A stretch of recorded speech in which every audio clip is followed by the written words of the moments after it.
they whisper. এই ধ্বংসস্তূপে প্রতিটি ফাটলে লুকিয়ে আছে এক দীর্ঘশ্বাস। এখানে ভয়েরা কথা বলে, শোনো তোমার ভেতরের নিস্তব্ধতাতেও গল্প মানেই ভয়। আরেকটু হলেই নয়নটা বাসে চাপা পড়ত। এমন অসাবধানে রাস্তা পার হয়, কথাটা বলল আমার ভাইপো অজিত। নয়ন ওর ক্লাস ফ্রেন্ড, অজিতের কাকু, কাজেই নয়নেরও আমি কাকু। সম্প্রতি নেপাল ঘুরে এলো। এখানে এসে এতক্ষণে বাড়ির সকলের কাছে নেপালের গল্প করছি। আমি ছিলাম না, তাই আমার জন্য এক টুকরো স্লিপ রেখে গেছে। স্লিপটা আমার হাতে দিতে দিতে অজিত গজগজ করলো, এত অসাবধান ছেলেটা এক্ষুনি যে কি সর্বনাশ হতো। সে কথার উত্তর না দিয়ে আমি স্লিপটা পড়তে লাগলাম। শ্রী চরণেশু কাকু, নেপালে গিয়ে দুটো মজার জিনিস পেয়েছি, শিগগিরই এদিকে চলে আসুন। সেদিনই বিকেলে অফিস ফেরত নয়নের বাড়ি গেলাম। বাইরের ঘরেই ওকে পাওয়া গেল। ও তখন নেপালের উপর লেখা কয়েকটি বই থেকে কী সব নোট করছিল। আমায় দেখে আনন্দে লাফিয়ে উঠল। তারপর একটুও দেরি না করে আমায় টেনে নিয়ে গিয়ে ওর কাচের আলমারির মধ্যে রাখা দুটো মজার জিনিসের একটা দেখালো। আমি একটু অবাক হয়ে বললাম, এই তোর মজার জিনিস? ও খুব হাসতে লাগলো। মজার জিনিস নয় তো কি, এমন জিনিস ভূভারতের কোথায় পাবে? তা বটে, জিনিসটা আর কিছুই নয়, একটা মরার খুলি। মরার খুলি তো অনেকই দেখেছি, কিন্তু এত ছোট খুলি কখনো চোখে দেখিনি। খুলিটা স্বচ্ছন্দে হাতের মুঠোয় ধরা যায়। কেমন মজার জিনিস নয়? বলেই নয়ন আবার হাসতে লাগলো। মজার কিনা জানি না, তবে অদ্ভুত। এমন সময় নয়নের মা চা জলখাবার নিয়ে ঢুকলেন। তারপর নয়নের মা বলল, দেখুন দেখি ছেলেটার কি অনাসৃষ্টি কাণ্ড। জামা গেল, ইম্পোর্টেড ছাতা গেল, ক্যামেরা গেল, শেষ পর্যন্ত এই মরার খুলিটা ফুটপাত থেকে 50 টাকা দিয়ে কিনে আনলো। আর তারপরেই কি বিপদ শুনেছ তো? কাঠমান্ডু থেকে দক্ষিণাগালি দেখতে গিয়ে সিঁড়ি থেকে একবারে খাদে পড়ে যাচ্ছিল। নয়নকে জিজ্ঞাসা করলাম, এটা তো তোমার 1 নম্বর মজার জিনিস, 2 নম্বরটা কই? নয়ন মুচকে হেসে বলল, সেটা আজ দেখানো যাবে না, যে কোনো মঙ্গলবার বা শুক্রবারে আসবে। নয়নের এই 2 নম্বর মজার জিনিসটা যে আরও কত অদ্ভুত হতে পারে তা আমার ধারণা ছিল না। মঙ্গল কি শুক্রবার মনে নেই, একদিন সন্ধ্যের সময় নয়নের বাড়ি গিয়ে দরজায় রিং বেল টিপলাম, কিন্তু তখনই কেউ দরজা খুলে দিল না। এই রকম বড় একটা হয় না। শেষে বার 3 বেল টেপার পরে ওদের বাড়িতে যে বুড়ো মানুষটি কাজ করে সে এসে দরজা খুলে দিল। কিন্তু ভিতরে ঢুকেই হতাশ হয়ে গেলাম। বুঝলাম নয়ন নেই, নয়নের মাও নেই। বুড়োকে জিজ্ঞাসা করলাম, কেউ নেই? ও মাথা দুলিয়ে জানালো আছে, বলেই বাইরের ঘরের পর্দা ফেলা দরজাটার দিকে দেখিয়ে দিল। যাক, নয়ন তাহলে আছে মনে করে পর্দা সরিয়ে বসার ঘরে ঢুকতেই থমকে গেলাম। না, নয়ন নয়। কেউ একজন কোচে গা এলিয়ে সামনের সেন্টার টেবিলের উপর পা তুলে বসে আছে। পরনে ধবধবে পাজামা আর গায়ে গিলে করা আদ্দির পাঞ্জাবি। নিজে কে তা বোঝার উপায় নেই, কেননা তিনি একখানা খবরের কাগজ মুখের উপর আড়াল করে রয়েছেন। কি করব ভেবে না পেয়ে জুতোর শব্দ করে সামনে পোস্টায় একটু টেনে নিয়ে বসলাম। কিন্তু ভদ্রলোক কাগজ সরিয়ে একবারও দেখল না, এমনকি শ্রীচরণ দুখানাও আমার মুখের সামনে থেকে নামালেন না। খুবই বিশ্রী লাগছিল। একবার ভাবলাম উঠে চলেই যায়, কিন্তু এই অতি অদ্ভুত অদৃষ্টপূর্ব অভদ্র লোকটিকে ভালো করে না জেনেও যেতে ইচ্ছা করছিল। অগত্যা একটি সিগারেট ধরিয়ে চুপচাপ বসে রইলাম। এমনি কতক্ষণ গেল, হঠাৎ চমকে উঠলাম, আরে ওটা কি? ভদ্রলোকের কোচের এক পাশে কোনোরকম একটা ম্যাগাজিনে চাপা দেওয়া সেই মরার খুলিটা না। ভালো করে দেখতে গিয়ে সেন্টার টেবিলটা নড়ে উঠল, একটা বই পড়ে গেল। আর ঠিক তখনই, কি সৌভাগ্য আমার, ভদ্রলোকের কাগজখানা মুখের সামনে থেকে সরালেন। অমনি তার শ্রীচরণের মতো শ্রীমুখখানিও দেখতে পেলাম। ছিল মুখ, মাথাটা মুখের তুলনায় বড়, অনেকটা নারকেলের মতো। রুক্ষ চুলগুলো সেই মাথার উপরে ফুলে ফেপে উঠেছে, কিন্তু সরু গোপ আর জোড়ার ভারী বাহার। এও সহ্য করা যায়, কিন্তু এই রাত্রিরে কেউ যে কালো সানগ্লাস পরে থাকতে পারে তাও ভাবা যায় না। যাই হোক, ভদ্রলোক উঠে দাঁড়ালেন। তার গলায় যে রুদ্রাক্ষের মালাটি ছিল এটা এতক্ষণে নজরে আসেনি। উঠে দাঁড়ালেন।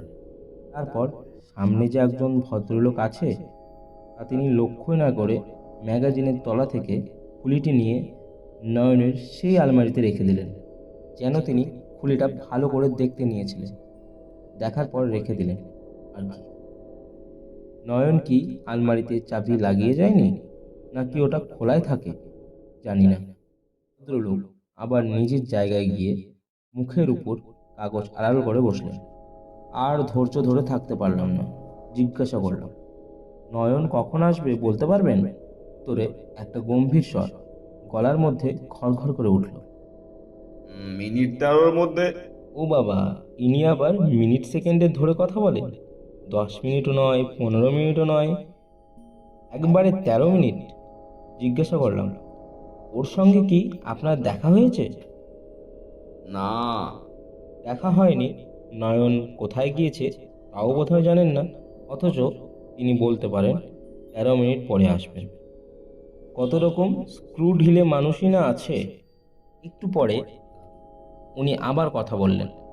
হ্যাঁ, আর 8 মিনিটের মধ্যে ওর ফিরে আসা উচিত, যদি না কোনো অ্যাক্সিডেন্ট হয়। অ্যাক্সিডেন্ট? হ্যাঁ, মানে দুর্ঘটনা। আমি অবাক হয়ে জিজ্ঞাসা করলাম, আপনি অ্যাক্সিডেন্টের ভয় পাচ্ছেন কেন? উনি এমন করেই উত্তর দিলেন, অ্যাক্সিডেন্টকে ও ভাগ্যের সঙ্গে জড়িয়ে এনেছে। কিন্তু বুঝতে না পারলেও অজিতের সেদিনের কথা মনে পড়ে গেল। আমাদের বাড়ি থেকে ফেরার পথে নাকি বাস চাপা পড়ছিল। এমন সময় কলিং বেল বাজল। তারপর আধ মিনিটের মধ্যেই নয়ন হাসতে হাসতে ঘরে ঢুকলো। ও মা, কাকু কতক্ষণে এসেছে? এই উত্তর দেওয়ার আগেই ভদ্রলোক হঠাৎ উঠে পড়লেন। নয়ন বলল, এ কি মামা, এখনো উঠছেন? হ্যাঁ, তুমি একটু শুনে যেও। এই সামান্যতম ভদ্রতা ও না দেখিয়ে প্রায় আমাকে গায়ে ধাক্কা দিয়েই চলে গেলেন। নয়ন ওকে এগিয়ে দিয়ে ফিরে এলো, মুখটা থমথম করছে। একটু চুপ করে থেকে বলল, উনি হঠাৎ অমন করে চলে গেলেন কেন? বুঝলাম না। আপনার সঙ্গে বোধহয় ভালো করে কথাও বলেন। আবার সময় আমাকে কি বললেন জানেন? বললেন, হয় খুলিটা এই ঘর থেকে সরাও, আর নয় যার তার এই ঘরে ঢোকা বন্ধ করো। কথার মানে বুঝলেন তো কাকু? আমি আবার শুধু হাসলাম। এই হচ্ছে নাকি নয়নের 2 নম্বর মজার জিনিস। নয়নের নতুন পাতানো মামা। মামাটির সঙ্গে নয়নের আলাপ হয় নেপালের কাঠমান্ডুর এক হোটেলে। তিনি বাঙালি। কলকাতাতে যেমন তার একটা আস্তানা আছে, তেমনই আছে কাঠমান্ডুতে। কিন্তু কাঠমান্ডুতে কোথায় যে থাকেন, কি করেন, কেউ জানে না। মাঝে মাঝে এই হোটেলে তার দেখা পাওয়া যায়। এখানে তার পরিচয় একজন জ্যোতিষী বলে। মুখ দেখেই তিনি ভূত, ভবিষ্যৎ, বর্তমান বলে দিতে পারেন। এই সূত্রেই নয়নের সাথে তার আলাপ।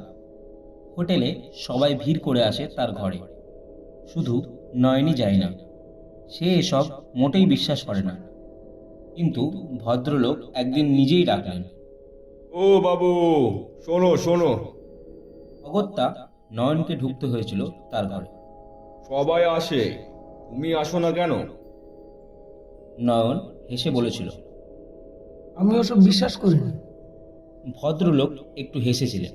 সেই দিন ওই পর্যন্ত। এরপর একদিন ভদ্রলোক নয়নকে তাজ্জব করে দিলেন যেদিন বললেন, তোমার বাবার জন্য কিছু ভেবো না, তিনি ভালো আছেন। এই মাসের শেষেই তিনি ফিরবেন। নয়নের বাবা লিবিয়াতে চাকরি নিয়ে গিয়েছিল। অবাক কাণ্ড, নেপালে আসার আগে নয়ন চিঠি পেয়েছিল তিনি ফিরছেন। এত বড় ভবিষ্যৎবাণীর পর আর কি ঠিক থাকা যায়? বরফ তবে গলল। নয়ন দারুণ বিশ্বাসী হয়ে গেল, ভদ্রলোককে মামা বলে ডাকতে লাগলো। কিন্তু অবাক হওয়ার ব্যাপার তখনও বাকি ছিল। নেপাল থেকে ফেরার আগের দিন সন্ধ্যের পর নয়ন দক্ষিণা কালীবাড়ি দেখেই বাড়ি ফিরল। দক্ষিণা কালীবাড়ির মন্দির কাঠমান্ডু থেকে প্রায় 30 কিলোমিটার দূরে। অনেক পাহাড় খাদ পেরিয়ে তবেই যেতে হয়। মন্দিরটা একটা পাহাড়ের নিচে, নামতে হয় অনেকগুলো সিঁড়ি ভেঙে। ওই রকম পরিবেশেই বুঝি কালীকে মানায়। প্রকৃতির কোলে নিস্তব্ধ নির্ঝুম পরিবেশটি। যাই হোক, নয়ন ফিরেই এই নতুন মামাটির সঙ্গে দেখা করল। হাসতে হাসতে ব্যাগ খুলে কাগজের মোড়া খুলেই তার হাতে দিয়ে বলল, দেখুন তো মামা, জিনিসটা কেমন হলো? জিনিস দেখে তো মামা হতভম্ব। এটা তুমি কোথায় পেলে?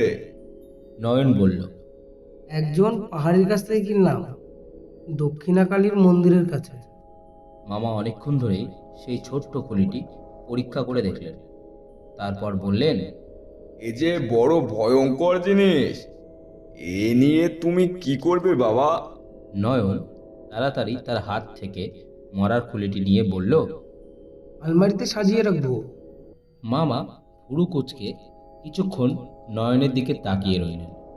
তারপর বললেন, তবে কাজটা কি ভালো হবে? ও যার জিনিস তাকে ফিরিয়ে দেওয়াই উচিত। এই পর্যন্ত বলে তিনি একটু থামলেন। তারপর বললেন, আমি শিগগিরই ওখানে যাব, ইচ্ছা করলে আমায় দিতে পারো। যার জিনিস তাকে ফিরিয়ে দেব, দামটা না হয় এক্ষুনি তোমায় দিয়ে দিচ্ছি। কিন্তু নয়ন রাজি হলো না। তখন উনি বললেন, আমার কথা তোমার মাকে বলো, তিনি কি বলেন আমায় জানিও। নয়ন দরজার কাছে দাঁড়িয়ে দাঁড়িয়ে জিজ্ঞাসা করল, কেন মামা? এটা যদি রাখি তাহলে কি হবে? বিপদ অনিবার্য। কেন? আজ ওটা কেনার পর তোমার কি কোনো দুর্ঘটনা ঘটেনি? এবার নয়নের মুখ শুকিয়ে গেল। মনে পড়ল দক্ষিণাকালী দেখতে যাওয়ার সময় 3 তলা সমান উঁচু সিঁড়ি থেকে পা স্লিপ করে খাদে পড়ে যাচ্ছিল। খুব বেঁচে গেছে। এই বিচিত্র মাথাটির সম্বন্ধে নয়ন আগে থেকে কিছু খবর পেয়েছিল কাঠমান্ডু থেকে। চলে আসার দিন হোটেলের নেপালি চাকরটি কাছে থেকে তাকে খাবার সময় বকশিস দিতে গিয়ে কথায় কথায় হিন্দিতে জানায় এ লোকটি ভয়ঙ্কর দেবতা আছেন। তিনি নাকি নেপালের জাগ্রত দেবতা, কাল ভৈরবের সাধু। কাল ভৈরব হচ্ছেন মৃত্যুর দেবতা। বিকট চেহারা, কুচকুচে কালো রং, তার গলায় মুন্ডমালা, বিভৎস মুখের হায়ের মধ্যে দিয়ে তার হিংস্র জন্তুর মতো ধারালো দাঁত বেরিয়ে আছে। নেপালেটি জানালো এই দেবতাকে খুশি করে ইনি প্রচণ্ড ক্ষমতা পেয়েছেন। ইচ্ছে করলেই যে কোনো লোকের ক্ষতি করে দিতে পারেন। হয় হোটেলের ম্যানেজার ওর কাছ থেকে একটুও টাকা নেননি, উপরন্তু খাতির করেছেন। এই হলো নয়নের মামার পরিচয়। নয়নরা তো কলকাতায় চলে এলো।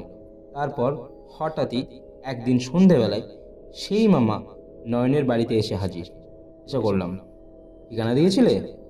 নয়ন একটু ভেবে বলল, মনে নেই, নিশ্চয় দিয়েছিলাম, নইলে উনি আসলেন কি করে? তারপর থেকে প্রায় সপ্তাহে 2 দিন করে আসেন মামা, গল্প করে আর চলে যান।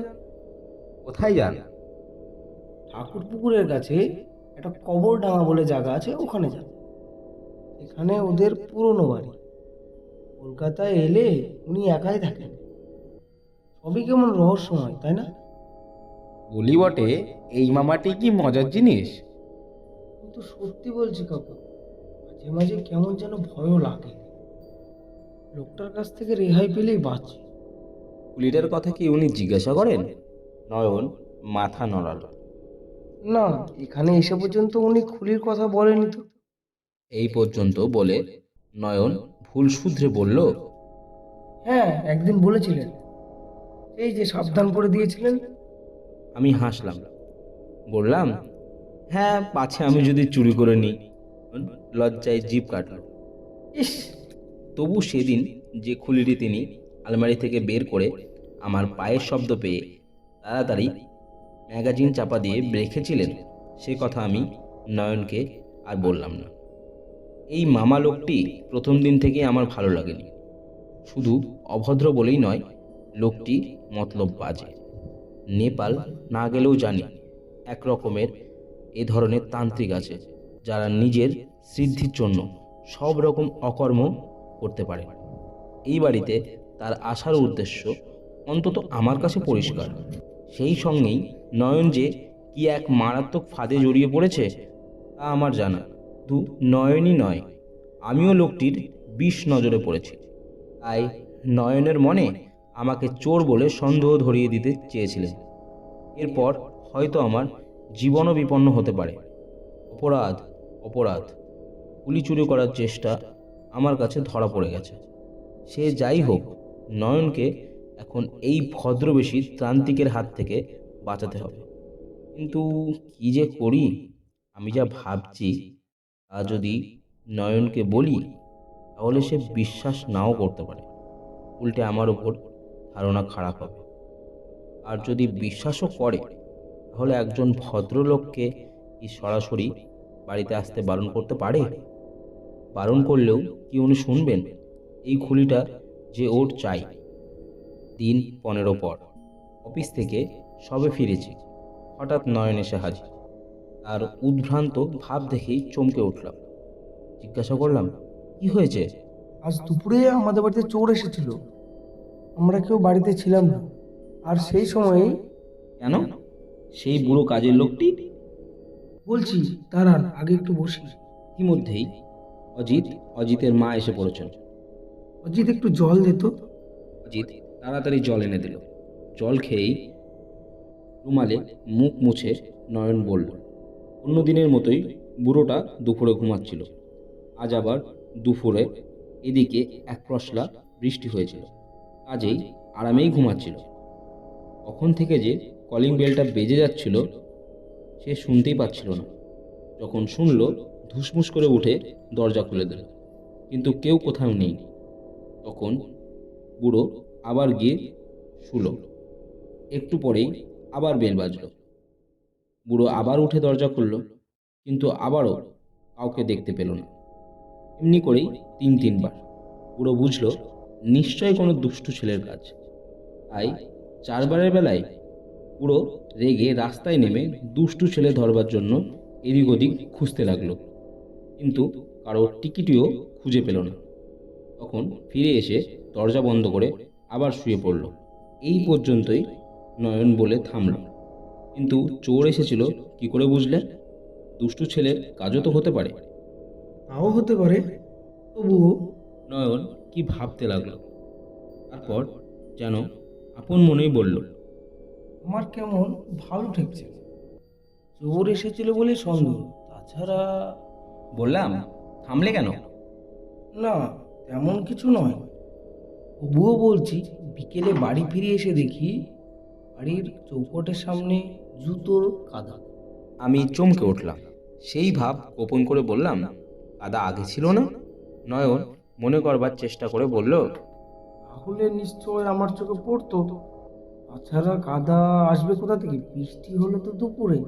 রাইট বলেই নয়নের পিঠ চাপড়ালাম। যাই হোক, কিছু চুরি যায়নি তো?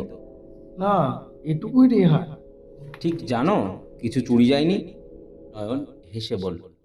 ঘরে ঢুকে এক নজরে দেখে কিছু চুরি হয়ে গেছে তা তো মনে হলো না। চলো, এক্ষুনি তোমার বাড়ি যাব। তখন গায়ে হাওয়াই শার্টটা চড়িয়েই নয়নকে নিয়ে বেরিয়ে পড়লাম। ওদের বাড়ি ঢুকেই চলে এলাম ওদের বাইরের ঘরে। নয়নকে বললাম, তোমার আলমারিটি খুলো তো। নয়ন চাবি বের করে লাগাতে গেল। কিন্তু তার দরকার পড়ল না। আলমারিটা খোলাই ছিল, ভিতরে খুলিটি নেই। সেই অবস্থাতেই বেরিয়ে পড়লাম। নয়ন ব্যাকুল হয়ে পিছু ডাকল। কোথায় যাচ্ছেন? কবরডাঙ্গার তোমার ওই ভণ্ড মামার আস্তানায়। ও প্রায় কেঁদে উঠল। না না, এই সন্ধ্যাবেলায় যাবেন না। কিন্তু আমার তখন জেদ, ওটা উদ্ধার করে লোকটাকে পুলিশে দিতেই হবে।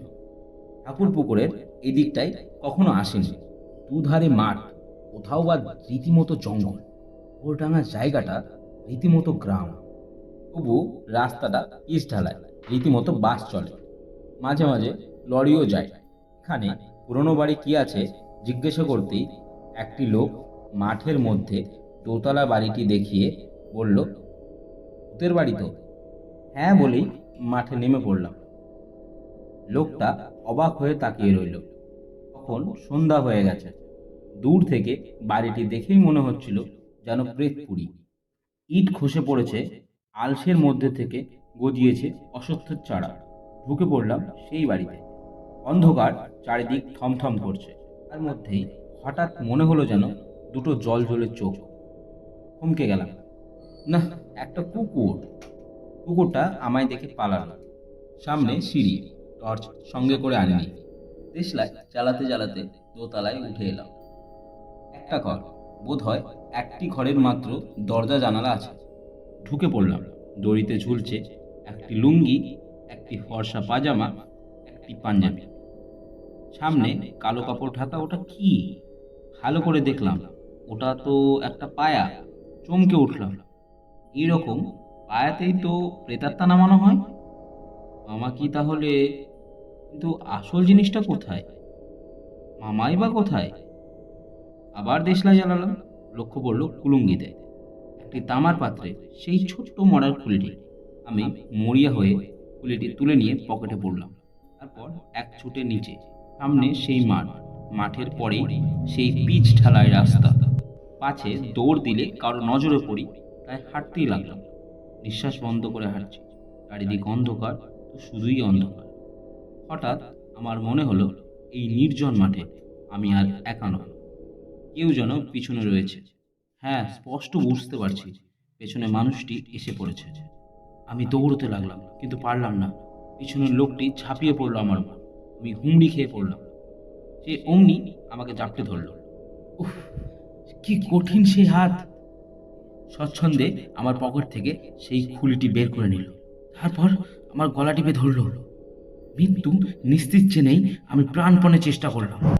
এক মুহূর্তের জন্য ওর হাতটা ঢিলে হয়ে গেল। অমনি কোনো রকম নিজেকে মুক্তি করেই ছুটলাম রাস্তার দিকে। সেও ছুটছে আমার পেছনে।